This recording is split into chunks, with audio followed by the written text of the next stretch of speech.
ইসলামের শত্রুরা হুঁশিয়ার সাবধান, হুঁশিয়ার সাবধান। ইসলামের শত্রুরা আল কোরআনের আলো ঘরে ঘরে জ্বালো, সংসদে জ্বালো, নারায়ে তাকবীর। সম্মানিত ভাইয়েরা আমার, আমি আপনাদের নিয়ে কথা বলছি, বিরক্ত লাগছে নাকি? 15টা মিনিট আমি আর কথা বলবো আপনাদের সাথে 11:50 পর্যন্ত। এরপরে আপনাদেরকে নিয়ে মোনাজাতে আমি শামিল হতে চাই। আল্লাহ পাক যেন তৌফিক দান করেন, জোরে বলেন আমিন। আমার দয়ার আল্লাহ, আমি তোমায় ভালোবাসি। বলেন না আমার সঙ্গে সকলেই বলেন, চিরদিন তোমার আকাশ, তোমার বাতাস আমার প্রাণে, ওই আল্লাহ আমার প্রাণে বাজায় বাঁশি। দয়ার আল্লাহ, আমি তোমায় ভালোবাসি। আমার দয়ার আল্লাহ, আমি তোমায় ভালোবাসি। আমরা কাকে ভালোবাসি? আল্লাহকে ভালোবাসি। সম্মানিত ভাইয়েরা আমার, সুতরাং সকল ক্ষমতা আমরা মানব কার? মনে করতে পারেন হুজুর দুনিয়ায় কত দেশে নির্যাতন চলে, ইমানদাররা তো আল্লাহ আল্লাহ বলে আল্লাহর কাছে সাহায্য চায়, কো আল্লাহ তো সাহায্য করে না। এ কথা মনে মনে বলতে পারেন, অথচ আল্লাহর হুঙ্কার কি? সূরা আনকাবুতে আল্লাহ পাক বলেছেন, এ দুনিয়ার মূল্য যদি মাকড়সার ডানার মতো হতো, মাকড়সার ডানা। একবার ভাবেন, আমি জানি আপনারা অনেক জ্ঞানী, কিন্তু আজকের থেকে আপনাদের একটা পরামর্শ দিয়ে গেলাম। কোরআন শরীফের যে আয়াতি পড়বেন একটু গবেষণা করবেন, স্থির হবেন, দেখবেন সেখান থেকে বর্তমানের সঙ্গে মিলে যায়। সুবহানাল্লাহ। এইদিকে খেয়াল করো মুসলমানেরা, কি আর ত্যায্য কথা, মাকড়সার দানার সমপরিমাণ মূল্য যদি আল্লাহর কাছে পৃথিবীর থাকতো, এখন আপনাদের পাবনা বাজারে সারা দেশ থেকে যদি গোছায় নিয়ে এসে এক বস্তা মাকড়সার দানা যদি আপনাকে দেয়, কেউ পাগল কোনদিন নিবে নাকি? টাকা দিয়ে নিবে নাকি? কিভাবে নিবে? তো কোনো খাদ্য তালিকায়ও নাই, কোনো জ্বালানি হিসেবেও ব্যবহার হবে না, কিছুই হবে না।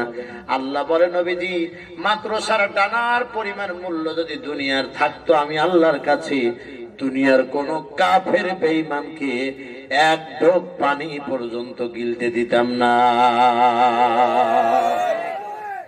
এ দ্বারা বোঝা যায় কত বড় রাগান্বিত আল্লাহ পাক আমাদের উপরে হয়ে আছেন। আল্লাহ আমার আপনার মতো বদমেজাজি নয়। আল্লাহ হলেন ধীরে ধীরে মানুষকে সুযোগ দিয়েছেন। মনে রাখবা মুসলমানেরা, যার ঈমান যত বড় তার পরীক্ষাও দুনিয়ায় তত বড়। আবার যে যত বেশি জালেম তার সুবিধাও তত বেশি। দেখবেন অত্যাচার করতে করতে, হাদিসের কথা হলো, যদি কোনো ব্যক্তি অন্যায় করে, মুমিনের পরিচয় হলো, ঈমানদারের পরিচয় হলো, কোন ঈমানদার যদি কোনো অপরাধ করে, সে পাহাড়ের পাদদেশে বসে আছে, তার মনে হবে যেন পাহাড় আমার গায়ে পড়ে গেল। কিন্তু এমন লোক আছে অন্যায় করতেছে, রাতারাতি দিন রাত 24 ঘন্টা নেতৃত্ব দিয়ে অন্যায় করাইতেছে, তারপরও তাদের ভিতরে কোনো অনুশোচনা হয় না। আল্লাহ বলেন, আমি যাদেরকে ছেড়ে দিয়েছি ওরা লাগামহীন, চলতে দাও গো নবীজি, বেশি দিন লাগবে না। ইন্না বাতশা রাব্বিকা লাশাদীদ, আমার ধরাটা বড় সিরিয়াস, আমার ধরা থেকে দুনিয়ার কেউ বাঁচতে পারবে না। জোরে বলেন, পারবে? সম্মানিত ভাইয়েরা আমার, আমি আপনাদের বিরক্ত না করে 4 নাম্বারটা বলে দেই, মনে আছে তো? আল্লাহর আনুগত্য করতে হলে কয়টা জিনিস মানতে হবে? 1 নাম্বার কি? অস্তিত্বের বিশ্বাস। 2 নাম্বার গুণের বিশ্বাস। 3 নাম্বার ক্ষমতার বিশ্বাস। 4 নাম্বার হলো আল্লাহর হুকুম আহকামের প্রতি বিশ্বাস। এই জায়গায় কিন্তু অনেক ভেজাল আছে, সেই ভেজালটা আপনাকে বুঝতে হবে। আমরা সব সময় একটা জিনিস বুঝে নেন, তারপরে ওটার ব্যাখ্যা করি। আমরা আপনাদের কাছে এসে ইসলামী আইনের কথা বলি, বলি কিনা বলেন? অনেকে আমাদের দেখতে পারেন, অনেকে আমাদেরকে বিভিন্ন রকমের কোণঠাসা করার চেষ্টা করে। এখন আমার দিকে তাকান, আমি আপনাকে বুঝাই, আপনার জীবনের মূল্য আছে, আমার কি জীবনের মূল্য নাই? আপনার সন্তানাদি আছে, মুসলমান, আমার কি সন্তানাদির মায়া নাই? আমারও তো আপনজন আছে। আমার মা আমাকে ডেকে বলে, বাবা, আমার বুকের ভিতরে সমস্ত পানি মনে হয় তোমার জন্য শুকিয়ে গেছে। আমি আমার মাকে বলেছি, মা, চিন্তার কোনো কারণ নাই, বিদায় দাও গো মা, এই দুনিয়ায় যদি আর দেখা না হয়, দেখা হবে তোমার সঙ্গে জান্নাতের সিঁড়িতে। বাতিলের বিরুদ্ধে, বামপন্থীদের বিরুদ্ধে, বিশ্বের নাস্তিকবাদের বিরুদ্ধে মুমিনের লড়াই শুরু হয়ে গেছে। এ পথে যদি হক কথা বন্ধ করে দেই সময়ের জন্য, তাহলে আদালতে আখেরাতে আমি হব সবচেয়ে বড় ক্ষতিগ্রস্ত। আর যদি টিকে যেতে পারি, আল্লাহর কাছে পাবো সম্মানিত স্থান, সেটা হলো আল্লাহর জান্নাত। সম্মানিত ভাইয়েরা আমার দিকে লক্ষ্য করেন আপনারা, কথাটা আপনাদের বুঝিয়ে দিই আমরা কেন বলি ইসলামে আইন দরকার। যতই বুঝান আমাকে, যদি প্রতিদিন 50,000 টাকা, 1 লক্ষ টাকা যদি ইনকাম থাকে, 1 টাকা ইনকাম থাকলে আমি খুশি, না থাকলেও খুশি যদি আল্লাহর আইন চালু হয়ে যায়। তার কারণ আল্লাহর আইন যদি চালু হয়ে যায়, আল্লাহ তো নিজেই বলেছেন, ফালা খাউফুন আলাইহিম ওয়ালা হুম ইয়াহজানুন, থাকবে না কোনো ভয়, থাকবে না কোনো চিন্তা। আমার মরার ভয়, দুনিয়ার কেউ ক্ষতি করার ভয় থাকবে না। আবার খাদ্যের চিন্তা আমার মাথায় ঢুকবে না, কারণ ইসলাম কায়েম হয়ে গেলে আল্লাহ পাক সবার জন্য খাদ্য অধিকার দিয়ে দিবে। সম্মানিত ভাইয়েরা আমার, কথাটা বলি নাই, হযরত ওমর আবু বকরের শাসন আমলের কথা। হযরত আবু বকর একজন বিচারপতি নিয়োগ দিবেন, রায় ঘোষণা করবে তিনি, এরকম একটা হিম্মতালা ব্যক্তি নিয়োগ দিবেন। বিজ্ঞপ্তি প্রকাশ করে দেওয়া হলো। এই বিজ্ঞপ্তি দেওয়ার পরে খলিফাতুল মুসলিমিন আবু বকর বললেন, কে আছো তোমরা প্রার্থী? যাচাই বাছাই করে দেখলো ওমরও প্রার্থী। বলেন সুবহানাল্লাহ। ওমরকে নিয়োগ দিলেন প্রধান বিচারপতি বানায়া। অন্তরে হাত দিয়ে বলেন তো দেখি, যে দেশের প্রধানমন্ত্রী আবু বকর, প্রধান বিচারপতি ওমর, ওই দেশে কি শয়তান ঠিক মতে চলতে পারে? 1টা বছর পার হয়ে গেল। কত বছর? 1টা বছর পার হয়ে গেছে।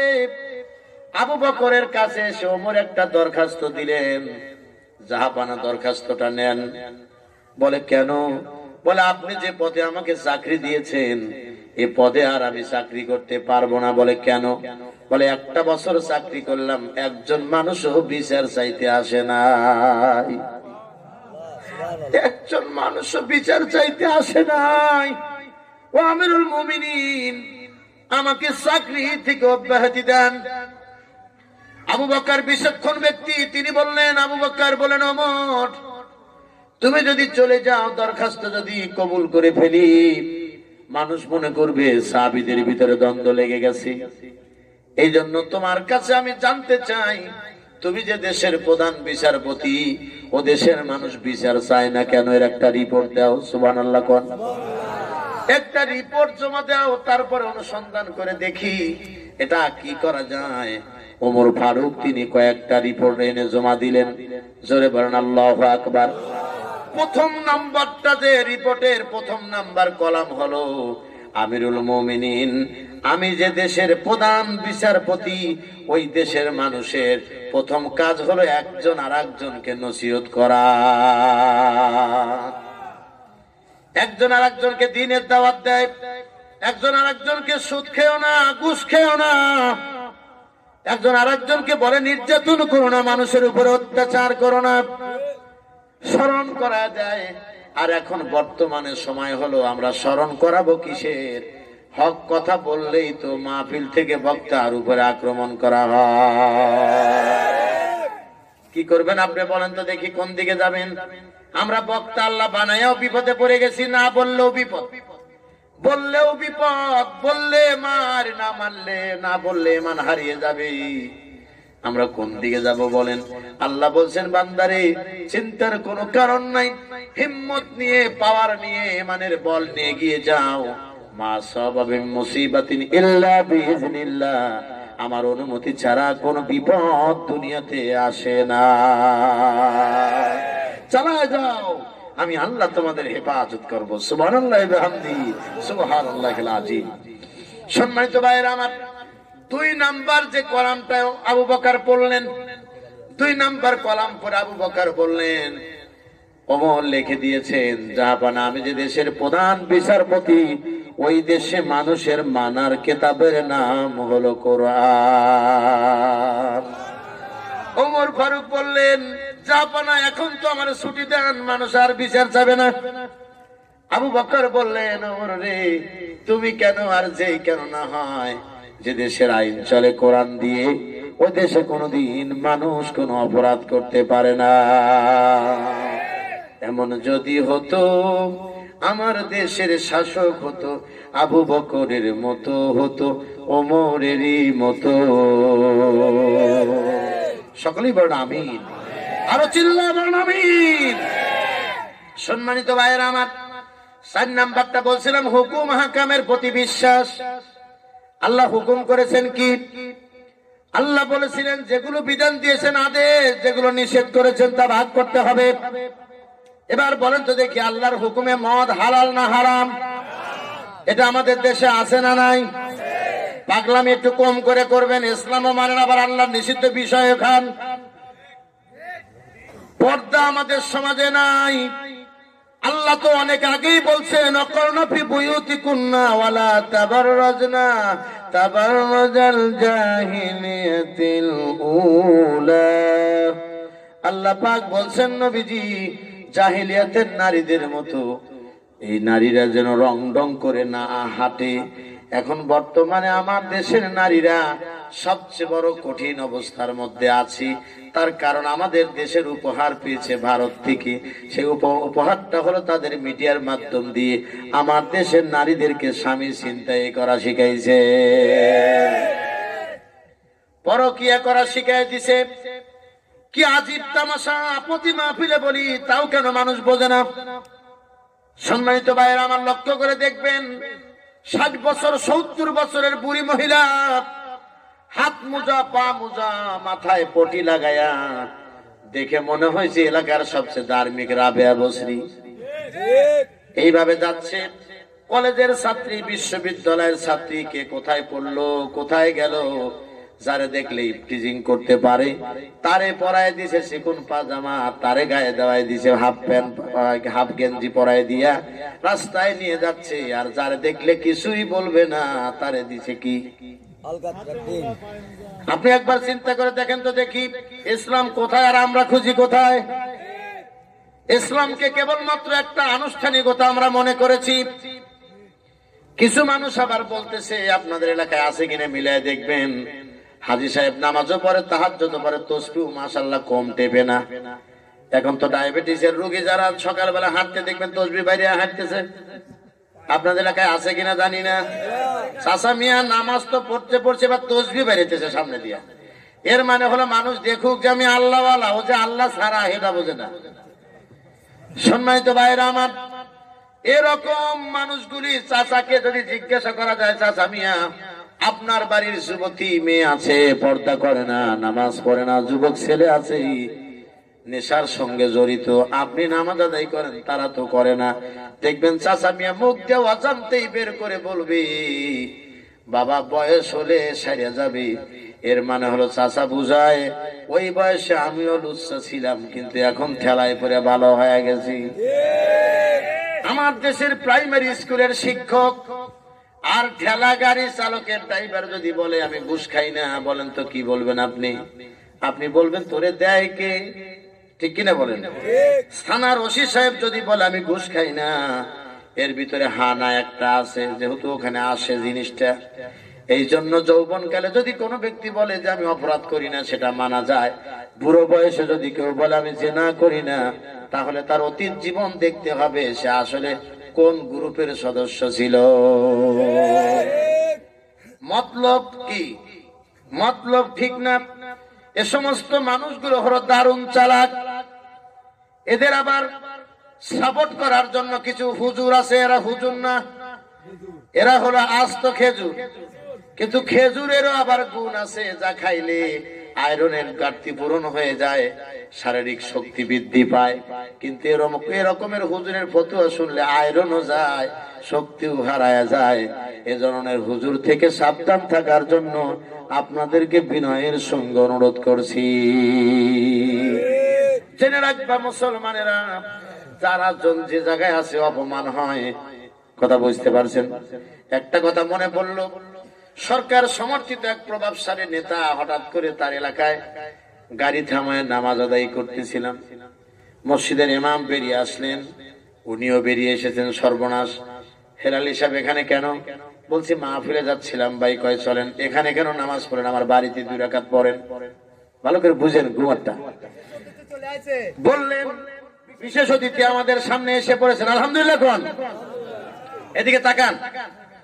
তখন আমি চিন্তা করে দেখলাম, এই লোকটা যে কথা বলল, কেন আমাকে বাড়িতে নিয়ে বলল নামাজ পড়তে? শুনবেন না আপনারা? আল্লাহু আকবার। ওসাদের বাইরে বল না কোথায় যাই রে, একটু শান্তি বলো কোথায় গিয়ে পাই রে। ঠিক কিনা বলেন? পাম্পে তেল নাই, আমাদের বেল নাই, হক কথা বলার জায়গা নাই, আমাদের উপায় নাই, চারিদিকে বাড়ি শুধু নাই, শুধু নাই রে। ও দেশের বাইরে বল না কোথায় যাই রে, একটু শান্তি বলো কোথায় গিয়ে পাই রে। সম্মানিত ভাইয়েরা আমার দিকে আপনার লক্ষ্য করুন।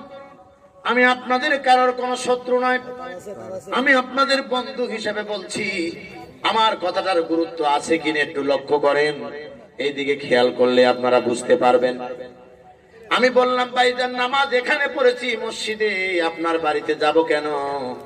বলে আপনি মুসাফির, আপনি বাড়িতে যা নামাজ আদায় করলে একটু আল্লাহ খুশি হতো। বলেন না, বোঝেন না আপনারা? আমি বললাম আপনার বাড়িতে তো কত বড় হুজুর আছে, এরে নিয়ে নামাজ পড়াইলে তো সওয়াব পাওয়া যায়। বলে এ ধরনের হুজুর দিয়ে কাজ হবে না। আমি বললাম কারণ কি? বলে হুজুরের মুখ দিয়ে হক কথাই বের হয় না। তার কারণ বোঝা গেল, আমার দেশের যদি কোনো মানুষ অন্যায় করে, এমন মানুষ আছে উনি চান যে মানুষ হক কথা শুনুক, অন্যায় পথ থেকে বেঁচে থাক। এটা মানুষ চায়। নেশা যে হারাম। কোন পিতা তার সন্তানকে বলে না তুই নেশা কর, অথচ পিতা কিন্তু করে। ধূমপান করে বাবা, কোনদিন বলে না আমার সন্তান তুই ধূমপান কর, একথা কোনো বাবাই বলে না।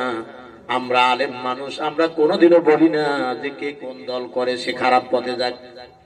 আমাদের একটাই চিন্তা হলো মানুষ কি করে ভালো হয়ে যায়। ভালো মানুষ যদি হয় দেখবেন অন্যায় সমাজে থাকবে না, দুর্নীতিও থাকবে না, কোন রকমের দর্শন থাকবে না, কিছুই থাকবে না। নেতারা আরামে ঘুমাবে, প্রশাসনের বাইরেও আরামে ঘুমাবে, আমরাও যেখানে সেখানে কোনো কিছু রেখে ঘুমিয়ে যাব। কিন্তু এতই দুঃখ লাগে বাংলাদেশের জন্য, মসজিদ পর্যন্ত জুতা চুরি বন্ধ হয় না। ইমাম সাহেবের জুতা চুরি হয়ে যায়, বলে কেন? হুজুর এত ওয়াজ শুনেছি কিন্তু কোনোদিন জুতা চুরি করা লাগবে না অনুমতি কোনোদিন জাগে নাই, এই জন্য আমরা জুতা পর্যন্ত চুরি করি। আমি আপনাদের বলেছিলাম 11:50 পর্যন্ত কথা বলবো, 11:53 বাজে। আমি আর কথা বলতে চাচ্ছি না, আপনারা কি বলেন? বলেন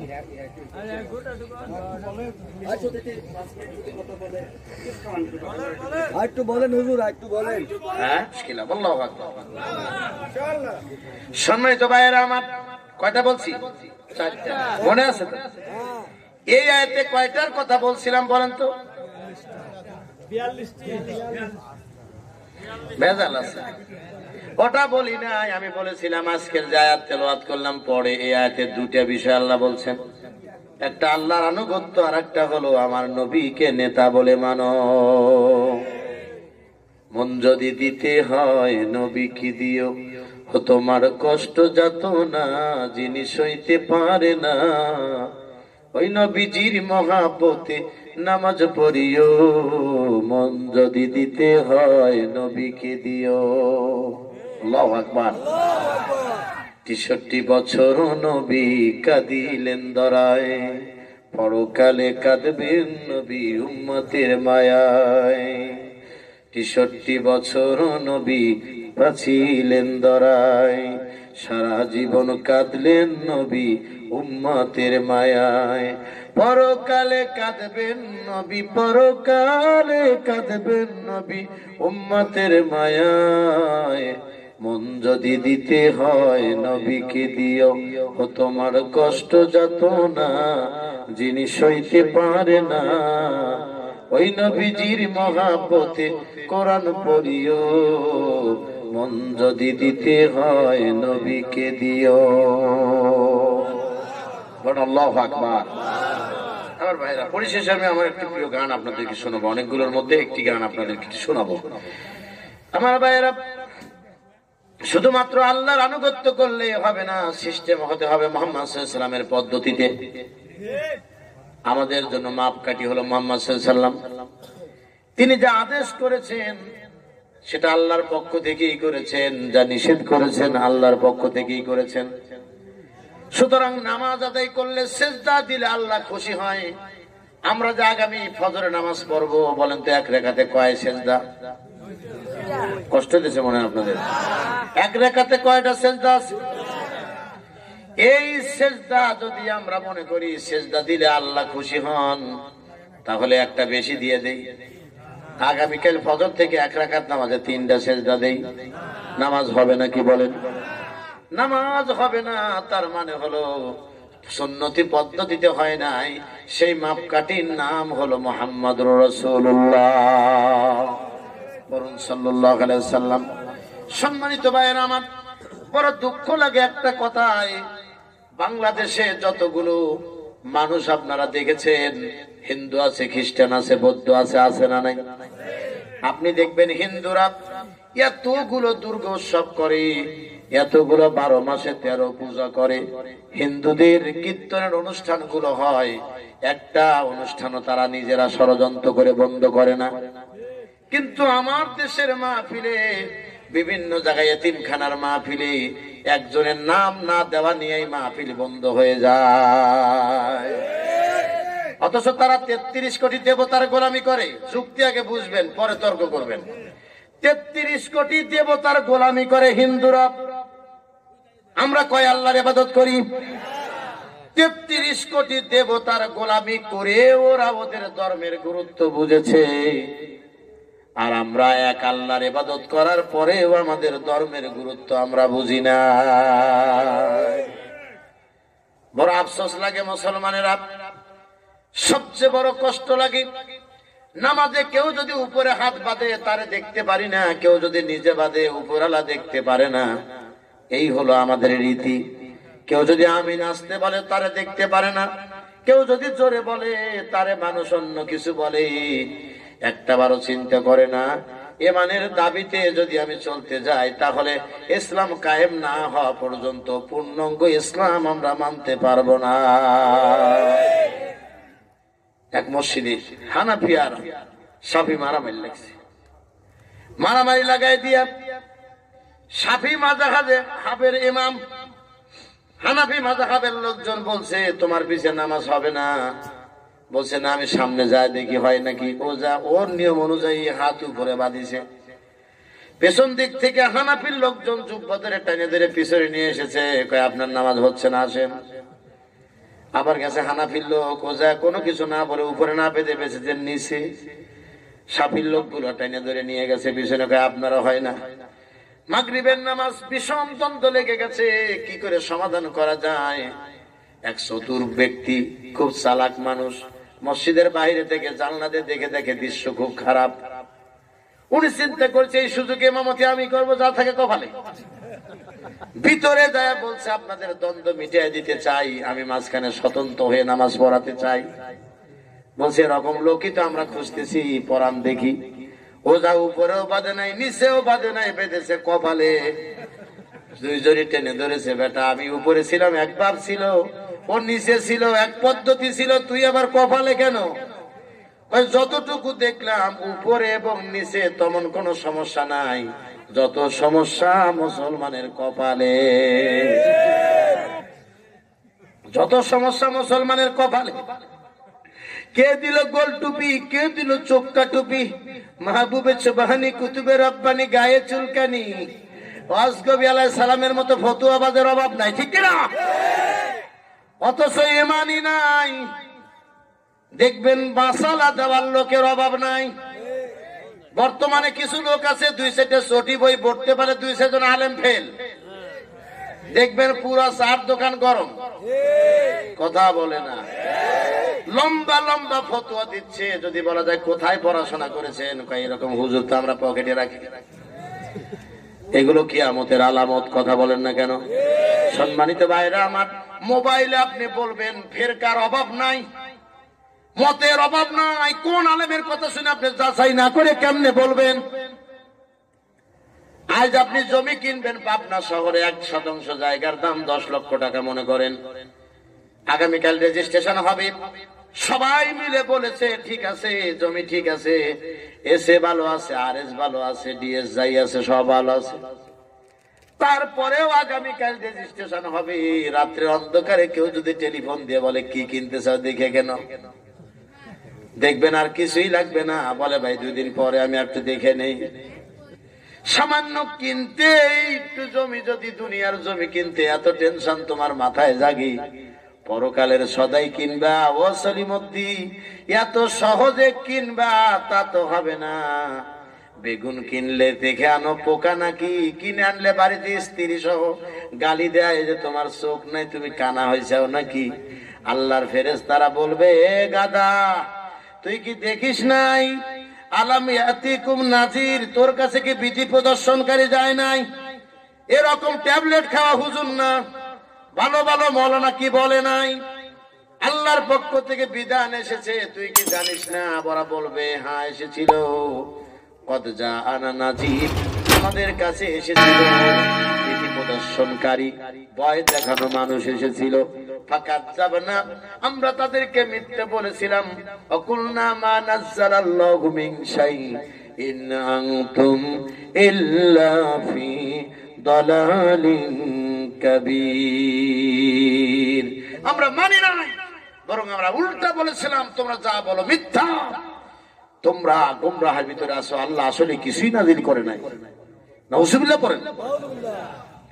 এত বড় বড় কথা বলেছিলাম, কিন্তু জাহান্নামের গেটে যায় তখন বলবে অকালু লাউ কুন্না নাসমাউ আও নাকিলু মা কুন্না ফি আসহাবিস সাঈর, আমরা যদি শুনতাম আর বুদ্ধি খাটাইতাম তাহলে আজকের এই জাহান্নামে আমাদেরকে আসতে হতো না। সম্মানিত ভাইয়েরা আমার, জান্নাতে যেতে যদি চাও, কোন জান্নাত? যে জান্নাতের দূরত্ব আসমান থেকে জমিন পর্যন্ত। প্রথম কথা মনে আছে নাকি আপনাদের? ওই জান্নাতের দিকে দৌড়াও। কিন্তু জান্নাতের দিকে যদি দৌড়াতে চাও, ইমানের চূড়ান্ত পরীক্ষা দাও, সেই পরীক্ষা না দিলে জান্নাতে যাওয়া যাবে না। আল্লাহ পাক বলেন ইন্নাল্লাহা আশতারা মিনাল মুমিনিনা আনফুসাহুম ওয়া আমওয়ালাহুম বিআন্না লাহুমুল জান্নাহ।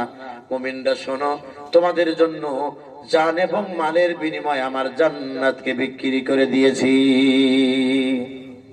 এবার এই মধ্যরাত্রে অন্তরে হাত দিয়ে বলেন তো দেখি, আমার আল্লাহ ওয়াদা সত্য না মিথ্যা? আল্লাহ সিদ্ধান্ত নিয়েছেন, এই সিদ্ধান্তের উপরে কেউ প্রভাব খাওয়াতে পারবে নাকি? তার রায়ের উপরে কেউ আপিল করতে পারবে নাকি? আল্লাহ বলছেন জান্নাতে যদি যেতে চাও, জান আর মাল দিয়ে দাও, তারপরে আমার জান্নাতে যাও। আর আজকে টিকিট দিয়ে দিয়ে জান্নাতে ঢুকায় দাও। বাবা তোর দরবারে সব পাগলের খেলা, হরেক রকম ছাগল দিয়া মিলাইছাও মেলা। হুদাই জান্নাতে সার্টিফিকেট দেখে আমার বাবা আছে না, আরে বাবাও তো নিজেই হুদা, ওর ব্যাপারেও নিজেই জান্নাত। জোরে বলেন ঠিক কিনা? এই জন্য মুসলমানেরা, জান্নাতে তো সহজ জায়গা নয়, আমরা যা মনে করেছি তা নয়। জান্নাতে যাওয়ার জন্য আমাদেরকে তৈরি হতে হবে, আর তার পথ নির্দেশিকা দরকার হলো কোরআন থেকে। আরো চিল্লায় বলেন আল্লাহ কবুল করবেন, আমিন। প্রিয় ভাই সব, আপনাদের এই ভালোবাসা আমি ভুলি নাই। তবে আমি এতক্ষণ মোনাজাত করে চলে যেতাম, এই বিশেষ অতিথি সেই আমারে মনে হয় একটু কাজটা একটু, তারপরও বেচারা খুব বুদ্ধির জ্ঞানের পরিচয় দিছে, আলহামদুলিল্লাহ, ঠিক কিনা?